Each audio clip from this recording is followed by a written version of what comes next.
കിച്ചണിലേക്ക് സ്വാഗതം. കുറച്ച് ദിവസമായി ഞാൻ തയ്ക്കണം എന്നൊക്കെ വിചാരിക്കുന്നുണ്ട്. എനിക്കാണെങ്കിൽ ഭയങ്കര ഇഷ്ടമുള്ള ഒരു ഇൻട്രസ്റ്റിംഗ് സബ്ജക്റ്റ് എന്ന് തന്നെ പറയാം സ്റ്റിച്ചിങ് കേട്ടോ. പക്ഷേ എനിക്കാണെങ്കിൽ ഒരു കുഴപ്പം എന്ന് പറഞ്ഞാൽ തയ്ക്കാൻ ഇരുന്ന് കഴിഞ്ഞാൽ തച്ച് കഴിഞ്ഞിട്ടേ ഞാൻ അവിടെ നിന്ന് മാറത്തുള്ളൂ. പിന്നെ അതിന് ഈ കുക്കിങ്ങും ബാക്കിയുള്ളതിൻ്റെ ഇടയിൽ കിട്ടുന്ന സമയത്താണ് ഞാൻ തയ്ക്കാനായിട്ടൊക്കെ വരുന്നത്. അപ്പം ഇന്നിപ്പോൾ മോളിതാ കോളേജിലൊക്കെ പോയി. അപ്പം ആ ഒരു സമയമാണ് ഞാൻ വിചാരിച്ചിരുന്നാൽ പിന്നെ ഇതൊന്ന് അടിച്ച് എടുത്തിട്ട് പോവാന്ന്. പിന്നെ മോളെ കുറിച്ച് പറയുമ്പോഴാണ് ഞാൻ പെട്ടെന്ന് ഓർത്തത്. കുറേ പേര് കമന്റ് ചെയ്തിട്ടുണ്ടായിരുന്നു, മോൾ എവിടെ എത്താ, മോളെ കാണുന്നില്ലല്ലോ എന്നൊക്കെ പറഞ്ഞിട്ട്. ഇപ്പൊ മോക്ക് കോളേജ് ഉണ്ട്, അപ്പൊ രാവിലെ അവള് കോളേജിലേക്ക് പോകും, പിന്നെ എക്സാമും കാര്യങ്ങളൊക്കെയാണ്. അതുകൊണ്ടാണ് പിന്നെ കൂടുതൽ കോളേജിലൊക്കെ പോകുന്ന ഒരു കുട്ടിയല്ലേ. അപ്പൊ ഞാൻ ഇതിലേക്ക് ഇൻവോൾവ് ചെയ്യിപ്പിക്കാത്തത് കൂടുതൽ അതുകൊണ്ടാണ്. അപ്പൊ എന്തായാലും ഞാൻ എന്താ ഒരു പാൻറ് ഞാൻ എളുപ്പത്തിന് വേണ്ടിയിട്ട് എന്ത് ചെയ്യുന്നറിയാവോ, എനിക്ക് ഡാമേജ് വന്നത് ഇതുപോലെ, ഞാൻ അല്ലാതെ നല്ല പാൻറ്റൊന്നും വലിച്ചതുപോലെ സ്റ്റിച്ച് ഇളക്കി വെക്കൂല കേട്ടോ. കുറച്ച് ഡാമേജ് വന്ന പാൻറ് ഞാൻ ഇളക്കി എല്ലാം അത് വെറുതെ ഇരിക്കുന്ന സമയങ്ങളിൽ എടുത്തു വെക്കും. അപ്പൊ എന്താ വെച്ചാൽ എളുപ്പം എന്തറിയോ, ഇത് വെച്ചിട്ട് അങ്ങ് വെട്ടിയെടുക്കാല്ല. ശരിക്കും പറഞ്ഞാൽ എനിക്ക് അളന്നിട്ട് വെട്ടിയെടുക്കലാണ് ഇഷ്ടം. ഇതിപ്പോ ഞാൻ ഇങ്ങനെ വെച്ചിട്ട് വെട്ടിയെടുക്കുകയാണ്.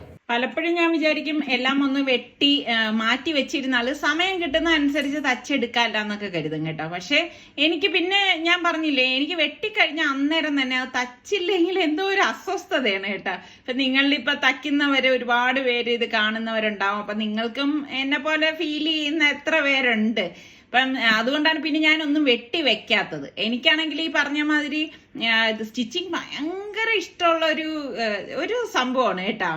ഞാൻ രാവിലെ തയ്ക്കാൻ കയറി എന്താന്ന് വെച്ചാൽ പിന്നെ എനിക്ക് അങ്ങോട്ട് പോയി കഴിഞ്ഞാൽ എനിക്ക് ഡിസ്റ്റർബൻസ് വരും. സാറൊക്കെ എന്തിനെങ്കിലുമൊക്കെ വിളിക്കും, അല്ലെങ്കിൽ വേറെ എന്തെങ്കിലും കാര്യം കാണും. അപ്പൊ രാവിലെ എപ്പോഴും ആരുടെ എടുത്താലും രാവിലത്തെ സമയം നിങ്ങളുടെ തന്നെ സമയമാണ് അല്ലേ? അങ്ങനെയല്ലേ? ആണെങ്കിലും അല്ലെങ്കിലും ഒന്ന് പറയട്ടാ. സ്റ്റിച്ചിങ് എന്ന് പറഞ്ഞു കഴിഞ്ഞാൽ എനിക്ക് ഭയങ്കര ഇഷ്ടമുള്ളൊരു സംഭവമാണ്. അപ്പം ഇത് ഉപജീവന മാർഗമായി എടുക്കുന്നവരും ധാരാളമുണ്ട്. അതുപോലെ തന്നെ SSLCയും +2 ഒക്കെ കഴിഞ്ഞവർക്ക് ജോലി സാധ്യത ഏറെയുള്ള ഒരു കോഴ്സിനെ പറ്റിയാണ് ഞാൻ പറയാൻ പോകുന്നത്. പ്രീ പ്രൈമറി വിദ്യാഭ്യാസ രീതിയിൽ വളരെയധികം വിപ്ലവകരമായ മാറ്റത്തിന് തുടക്കം കുറിച്ച മോണ്ടിസറി വിദ്യാഭ്യാസ രീതിയെക്കുറിച്ച് നിങ്ങൾക്ക് പലർക്കും അറിയാമായിരിക്കും. പരമ്പരാഗത രീതിയിൽ നിന്ന്, അതായത് practical oriented learning by doing എന്നുള്ള ഒരു വിദ്യാഭ്യാസ രീതിയാണ് ഈ മോണ്ടിസറി വിദ്യാഭ്യാസ രീതിയിൽ പിന്തുടരുന്നത്. 2 മുതൽ 6 വയസ്സ് വരെയുള്ള കുട്ടികളിലാണ് ഈ ഒരു വിദ്യാഭ്യാസ രീതി നടപ്പിലാക്കുന്നത്. ഇപ്പം കുട്ടികളിൽ തന്നെ ഒരുപാട് കഴിവുകളും അഭിരുചികളും ഒക്കെ ഉള്ള കുട്ടികളുണ്ടാവും. അതിൽ ഏറ്റക്കുറച്ചിലുകൾ ഉണ്ടാവും. അപ്പൊ അതില് ഇപ്പോൾ അവരുടെ അഭിരുചി തിരിച്ചറിഞ്ഞ് അവർക്ക് പറ്റിയ മെറ്റീരിയൽ ഉപയോഗിച്ചുകൊണ്ടുള്ള ഒരു വിദ്യാഭ്യാസ രീതിയാണ് മോണ്ടിസറി വിദ്യാഭ്യാസ രീതി. ഈ പറയുന്ന കോഴ്സിൽ SSLCയോ +2 കഴിഞ്ഞവര് എൻട്രി ആപ്പിന്റെ TTC കോഴ്സിൽ ജോയിൻ ചെയ്ത് കഴിഞ്ഞാൽ ഇതുപോലെയുള്ള സ്ഥാപനങ്ങളിൽ ജോലി ലഭിക്കുന്നതാണ്. നല്ല എക്സ്പീരിയൻസ് ഉള്ള അധ്യാപകരാണ് നിങ്ങളെ ഈ കോഴ്സിൽ പരിശീലിപ്പിക്കുന്നത്. അതോടൊപ്പം തന്നെ വീട്ടിലിരുന്ന് കുറഞ്ഞ ഫീസിൽ അധ്യാപനം എന്ന ഒരു സ്വപ്നം യാഥാർത്ഥ്യമാക്കുകയും ചെയ്യാം. ഇതൊരു ഇന്റർനാഷണൽ ലെവൽ പഠന രീതിയാണ്. അപ്പം ഇന്ത്യയിൽ ഇതിപ്പോ പ്രചാരത്തിൽ ഇരിക്കുന്നത് കൊണ്ട് തന്നെ നമുക്ക് ഒരുപാട് തൊഴിലവസരങ്ങൾ കിട്ടുകയും ചെയ്യും. ഇന്ത്യക്ക് അകത്തും പുറത്തും ഒരുപാട് തൊഴിൽ സാധ്യതകൾ ഏറെയുമാണ്. ഈ കോഴ്സിന് പ്രായപരിധിയൊന്നുമില്ല.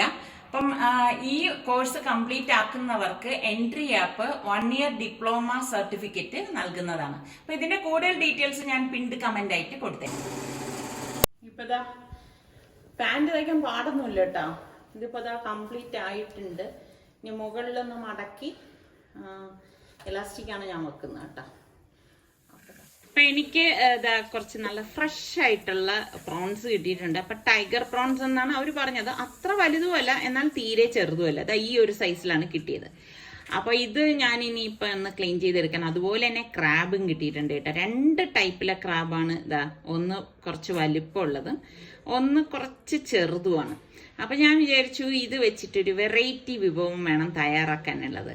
അപ്പം വലിയ ക്രാബൊക്കെ ആണെങ്കിൽ നമുക്ക് എളുപ്പമാണ് കേട്ടോ. അപ്പം ഈ തീരെ ചെറിയ ക്രാബ് ആകുമ്പോഴേക്ക് നമുക്ക് മാംസമായിട്ട് അകത്തുനിന്ന് എടുക്കാൻ വളരെ കുറച്ചേ കിട്ടത്തുള്ളൂ. അപ്പം ഞാൻ അതിൻ്റെ വലിയ ആ ഒരു കൈ ഉണ്ടല്ലോ അതാണ് എടുക്കണത്. അപ്പം ഈ ക്രാബ് ക്ലീനിങ് എന്ന് പറഞ്ഞാൽ വളരെ എളുപ്പമാണ്. ഞാൻ മുൻപ് ഇതുപോലെ നമ്മുടെ സലു കിച്ചൻ ക്രാബ് ക്ലീനിങ് എന്ന് പറഞ്ഞ് നിങ്ങൾ സെർച്ച് ചെയ്യുകയാണെങ്കിൽ കിട്ടും കേട്ടോ. എളുപ്പമാണ്. നമുക്ക് ഇതാ ഈ ചെറിയ കൈകൾ ഇതാ ഒന്ന് പിടിക്കുമ്പോൾ തന്നെ അതിങ്ങനെ ഊരി വരും. പിന്നെ ഈ മുകളിലുള്ള ഈ പൂ പോലത്തുള്ള സാധനം അതെല്ലാം ഞാൻ അങ്ങ് മാറ്റും കേട്ടോ. മാറ്റിയിട്ടാണ് വൃത്തിയാക്കി എടുക്കുന്നത്. അപ്പൊ ഇത് കഴുകി എല്ലാം വൃത്തിയാക്കി കൊണ്ടുവന്നാണ്. അപ്പൊ ഞാനിവിടെ 1 കിലോ ബസ്മതി റൈസ് ഇതേ ഒരു ബൗളിലേക്ക് ഇട്ടിട്ട് നന്നായിട്ട് കഴുകി വെള്ളം ഒഴിച്ച് 10 മിനിറ്റ് കുതിരാനായിട്ട് മാറ്റി വെക്കാണ്. അപ്പൊ ഞാൻ എന്താ അത്യാവശ്യം വലിപ്പമുള്ള ഒരു 4 സവാളയാണ് എടുത്തിരിക്കുന്നത്. അപ്പൊ ഈ സവാള ഒന്ന് ക്ലീൻ ചെയ്തെടുക്കണം. അപ്പോൾ ബിരിയാണി ഉണ്ടാക്കാൻ വേണ്ടിയിട്ടുള്ള മസാലയ്ക്ക് വേണ്ടിയിട്ടാണ് ഞാനിപ്പം ഈ ഒരു സവാള എടുത്തിരിക്കുന്നത് കേട്ടോ. അപ്പം ചില സവാള നമ്മൾ ഇപ്പോൾ കട്ട് ചെയ്ത് വഴറ്റി വരുമ്പോഴേക്ക് വെള്ളത്തിന്റെ അംശം കൂടുതലായിരിക്കും. അപ്പൊ എപ്പോഴും നമ്മൾ സവാള നോക്കണം. നല്ല സവാള നോക്കി വേണം നമ്മൾ ഇതുപോലെയൊക്കെ ഉണ്ടാക്കാൻ. അല്ലെങ്കിൽ എന്തെന്ന് വെച്ചാൽ നമ്മൾ ഉണ്ടാക്കുന്ന വിഭവത്തിന്റെ ടേസ്റ്റ് തന്നെ മാറിപ്പോവും. അപ്പൊ എന്താ ഞാൻ സവാളയൊക്കെ ഒന്ന് കഴുകി എടുത്തോണ്ട് വന്നിട്ടുണ്ട്. അപ്പൊ ഞാനിത് സ്ലൈസ് ചെയ്യാൻ വേണ്ടിയിട്ട് നമ്മളുടെ മിക്സിയുടെ ആ ഒരു പ്രോസസ്സറിൽ ഇട്ടിട്ടാണ് ഞാൻ സ്ലൈസ് ചെയ്തെടുക്കുന്നത് കേട്ടോ. അപ്പൊ ഇതാവുമ്പോ നമുക്ക് എളുപ്പമാണ് എല്ലാം ഉണ്ടാക്കിയെടുക്കാൻ. അപ്പൊ നമ്മൾ ഇതൊന്നും ഇല്ലെങ്കിലും കുഴപ്പമൊന്നുമില്ല. നമ്മൾ നല്ല കനം കുറച്ച് അരിഞ്ഞെടുത്താലും മതി. അപ്പൊ ഞാൻ ഇവിടെ നല്ലതുപോലെ ഒന്ന് സ്ലൈസ് ആക്കി എടുത്തിട്ടുണ്ട്. അപ്പൊ ഞാൻ കാണിച്ചു തരാം ഏത് സൈസിലാണ് ഞാൻ എടുത്തിരിക്കുന്നത്. ഈ ഒരു സൈസിലാണ് എടുത്തിരിക്കുന്നത് കേട്ടോ. ഇതാകുമ്പം നമുക്ക് എളുപ്പം വഴണ്ട് കിട്ടും. അപ്പൊ ഞാനിത് ഒരു ബൗളിലേക്ക് ഇട്ട് കൊടുക്കാണ്. അപ്പം ഇങ്ങനെ ആക്കുമ്പോഴേക്ക് എളുപ്പം നമുക്ക് എല്ലാം റെഡിയാക്കി എടുക്കാൻ പറ്റും. പിന്നെ ഞാൻ ഒരു 3 ടൊമാറ്റോ ഇതുപോലെ തന്നെ സ്ലൈസറിൽ ഇട്ടിട്ട് ഒന്ന് സ്ലൈസ് ചെയ്തെടുക്കാണ്. അതും ഈ ഒരു കനം കുറച്ച് തന്നെയാണ് ഞാൻ അരിഞ്ഞെടുക്കുന്നത് കേട്ടോ. അപ്പൊ ഈ കനം കുറച്ച് അരിഞ്ഞെടുക്കുമ്പോൾ ഉള്ള ഒരു ഗുണം എന്തെന്ന് വെച്ചാൽ നമുക്ക് പെട്ടെന്ന് വഴണ്ട് കിട്ടും. അപ്പൊ ഞാനിത് മൺകലത്തിലാണ് ഉണ്ടാക്കുന്നത്. അപ്പൊ ഇത് ഞാൻ പേരൂർക്കട മാർക്കറ്റിൽ നിന്ന് വാങ്ങിയ മൺകലമാണ് കേട്ടോ. ഇതിലേക്ക് ഞാൻ 3 ടേബിൾ സ്പൂൺ ഓയിൽ ഒഴിച്ചിട്ട് ഒന്ന് ചുറ്റിച്ചു കൊടുക്കുകയാണ്. അപ്പൊ ഈ കലം ഞാൻ പഴക്കി വെച്ചിരിക്കുകയായിരുന്നു കേട്ടോ. അടുപ്പിൽ വെച്ചിട്ട് പഴക്കി വെച്ചിരിക്കുകയായിരുന്നു. എന്നിട്ട് ഞാൻ ഒരു 5 ഏലക്കായ, 2 പീസ് ഗ്രാമ്പൂ, 2 പട്ട, ഏലക്കായ, പെരിഞ്ചീരകം ഇത്രയും കൂടി ഇട്ട ശേഷം നമ്മൾ ഈ അരിഞ്ഞു വെച്ചിരിക്കുന്ന സവാള ഉണ്ടല്ലോ അത് ഞാൻ ഇതിലേക്ക് ഇട്ടിട്ട് ഒന്ന് വഴറ്റി കൊടുക്കുകയാണ്. അപ്പൊ ഇത് ഡയറക്റ്റ് തന്നെ നമ്മൾ മൺകലത്തിൽ വെച്ചിട്ടാണ് റെഡിയാക്കി എടുക്കുന്നത്. അപ്പൊ ഞാൻ പലരും ഇങ്ങനെ ഉണ്ടാക്കുന്നത് കണ്ടിട്ടുണ്ട്. അതായത് പുറത്ത് വെച്ച് ഉണ്ടാക്കിയിട്ട് മൺകലത്തിൽ വെച്ച് സെറ്റ് ചെയ്തെടുക്കും. പക്ഷെ അങ്ങനെ ഉണ്ടാക്കുന്നതിനേക്കാളും ടേസ്റ്റ് കൂടുതൽ ഇങ്ങനെ ചെയ്യുമ്പോഴാണ് കേട്ടോ. ഇതിലേക്ക് ഞാൻ 2 ടേബിൾ സ്പൂൺ ഇഞ്ചി വെളുത്തുള്ളി പേസ്റ്റും 4 പച്ചമുളക് ക്രഷ് ചെയ്തതും കൂടി ഇതിലേക്ക് ഇട്ടിട്ട് ഒന്ന് വഴറ്റി കൊടുക്കാണ്. എപ്പോഴും നമ്മൾ ആ മൺകലത്തിൽ ഉണ്ടാക്കുന്നതിന്റെ സ്വാദ് ഒരിക്കലും നമ്മൾ പുറത്ത് വെച്ച് ഉണ്ടാക്കിയിട്ട് സെറ്റ് ചെയ്യുമ്പോൾ കിട്ടത്തില്ല. ഇതിലേക്ക് 1 ടീസ്പൂൺ മഞ്ഞൾപ്പൊടിയും 2.5 ടേബിൾ സ്പൂൺ മല്ലിപ്പൊടിയും 2 ടേബിൾ സ്പൂൺ കാശ്മീരി ചില്ലി പൗഡറും 3/4 ടേബിൾ സ്പൂൺ ഗരം മസാല പൊടിയും പാകത്തിനുള്ള ഉപ്പും കൂടി ഇട്ട് കൊടുക്കാം. ഇതോടൊപ്പം തന്നെ ഞാനിവിടെ മല്ലിയിലയും പുതിനയിലയും ചെറുതായിട്ട് അരിഞ്ഞു വെച്ചിട്ടുണ്ട്. അപ്പൊ അതും കൂടി നമുക്ക് ഇതിലേക്ക് ചേർത്ത് കൊടുക്കാം. എന്നിട്ട് നന്നായിട്ടൊന്ന് വഴറ്റി കൊടുക്കാം. അപ്പൊ ഇതുപോലെ ഒന്ന് വഴറ്റിയെടുക്കണം. അപ്പൊ മൺകലത്തിൽ നല്ല ചൂട് നിൽക്കുന്നത് കൊണ്ട് തന്നെ പെട്ടെന്ന് വഴണ്ടി കിട്ടും. അപ്പൊ വഴണ്ട ശേഷം നമ്മൾ ഈ വൃത്തിയാക്കി വെച്ചിരിക്കുന്ന ക്രാബ് ഉണ്ടല്ലോ ഞണ്ട് അത് ഇതിലേക്ക് ഇട്ട് കൊടുക്കാണ്. അതോടൊപ്പം തന്നെ ഞാൻ വൃത്തിയാക്കി വെച്ചിരിക്കുന്ന പ്രോൺസും കൂടി ചെമ്മീനും കൂടി ഇട്ടിട്ട് എല്ലാം ചേർത്തിട്ട് നന്നായിട്ടൊന്ന് വഴറ്റി കൊടുക്കും. ഇതുപോലെ ഒന്ന് വഴറ്റിയെടുക്കണം. അപ്പൊ ഈ പ്രോൺസിനായാലും ഞണ്ടിനായാലും ഒരുപാട് വേഗമൊന്നും ആവശ്യമില്ല. അപ്പൊ ഇതൊന്ന് മൂടി വെച്ചിട്ടാണ് നമ്മൾ ഇത് റെഡിയാക്കി എടുക്കുന്നത്. അപ്പൊ ഒരു 10 മിനിറ്റ് കഴിഞ്ഞ് മൂടി മാറ്റിയിട്ട് ഞാൻ വീണ്ടും ഒന്ന് ഇളക്കി കൊടുക്കുകയാണ്. അടി ചേർത്ത് നന്നായിട്ട് ഇളക്കി കൊടുക്കും. അപ്പൊ ഈ സമയത്ത് നമ്മൾ തക്കാളി ഇടത്തില്ല കേട്ടോ. ആദ്യമേ ഇട്ട് കഴിഞ്ഞാൽ മസാല ഇതിലേക്ക് പിടിക്കത്തില്ല. അതുകൊണ്ടാണ് നമ്മൾ ആദ്യം ഇത് ചേർത്ത് കൊടുക്കാത്തത്. അതിനുശേഷമാണ് നമ്മൾ അരിഞ്ഞു വെച്ചിരിക്കുന്ന തക്കാളി ഇതിലേക്ക് ചേർത്ത് കൊടുക്കുന്നത്. ചേർത്ത ശേഷം ഞാൻ ഒന്ന് മൂടി വെച്ചു കൊടുക്കാണ്. വീണ്ടും ഒരു 2-3 മിനിറ്റ് കഴിഞ്ഞ് അടപ്പ് മാറ്റിയിട്ട് ഞാൻ എല്ലാം ചേർത്തിട്ടൊന്ന് ഇളക്കി കൊടുക്കും. അപ്പൊ കണ്ട നല്ല മണം വരുന്നുണ്ട് കേട്ടോ.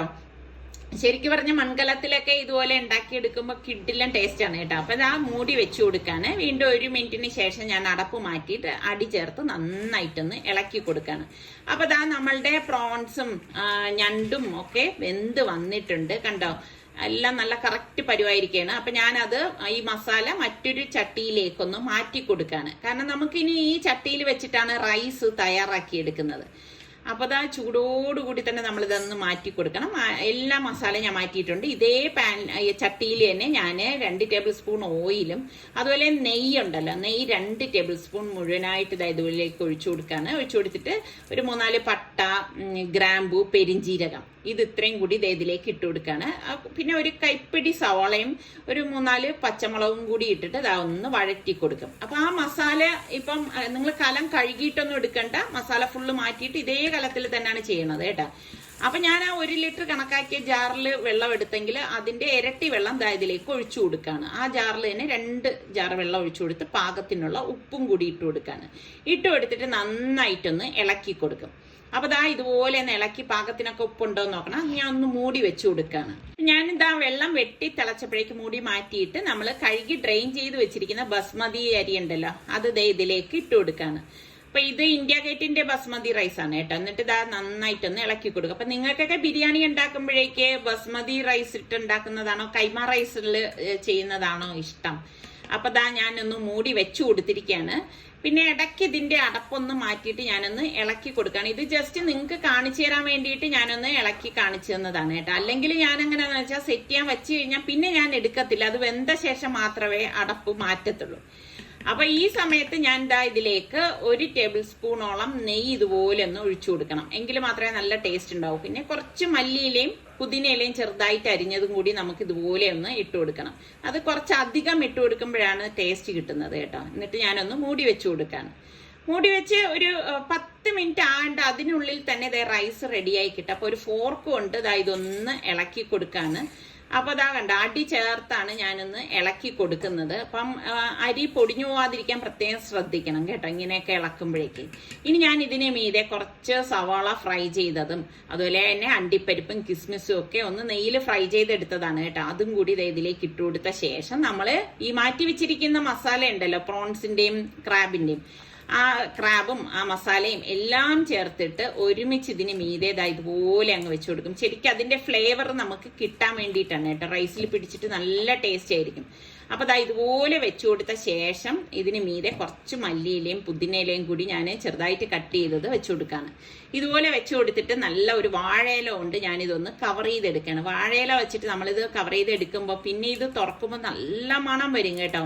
നല്ല ഒരു അടിപൊളി സ്മെല്ലാണ് അപ്പോഴും നമുക്ക് കിട്ടണത്. അപ്പൊ ഇത് വീണ്ടും കല ഒന്ന് മൂടി കൊടുക്കുകയാണ്. ഇനി ലോ ഫ്ലെയിമിൽ വെച്ച് റെഡിയാക്കി എടുക്കും. അപ്പൊ ഇതിനിടയിൽ ഞാൻ റൈത്ത റെഡിയാക്കിയിട്ടുണ്ടായിരുന്നു. അപ്പൊ റൈത്തയ്ക്ക് ഒരു അലങ്കാരത്തിന് കുറച്ച് മാതളം കൂടി ഇട്ട് കൊടുത്തതാണ് കേട്ടോ. അപ്പൊ അതിന്റെയൊക്കെ റെസിപ്പി ഞാൻ ഇതിനു മുന്നേ കാണിച്ചിട്ടുണ്ടായിരുന്നു. ഇപ്പൊ ഞാൻ ഒരു 10 മിനിറ്റ് അങ്ങനെ വെച്ചിട്ട് ഗ്യാസ് ഓഫ് ചെയ്തിട്ടുണ്ടായിരുന്നു. അപ്പൊ ഞാൻ വാഴയില മാറ്റുവാണ്. നല്ല മണം വരുവാണ് കേട്ടോ.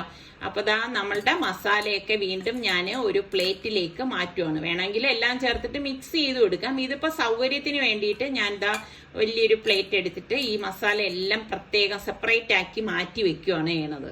അപ്പൊ ഈ രീതിയിൽ ക്രാബും ഞണ്ടും വെച്ചിട്ട് ഞാൻ ആദ്യമായിട്ടാണ് ഇങ്ങനെ ഒരു ബിരിയാണി തയ്യാറാക്കുന്നത്. അപ്പൊ നിങ്ങൾക്ക് ഇതുപോലെ കിട്ടിക്കഴിഞ്ഞാൽ തീർച്ചയായിട്ടും നിങ്ങളൊന്ന് ട്രൈ ചെയ്ത് നോക്കണം.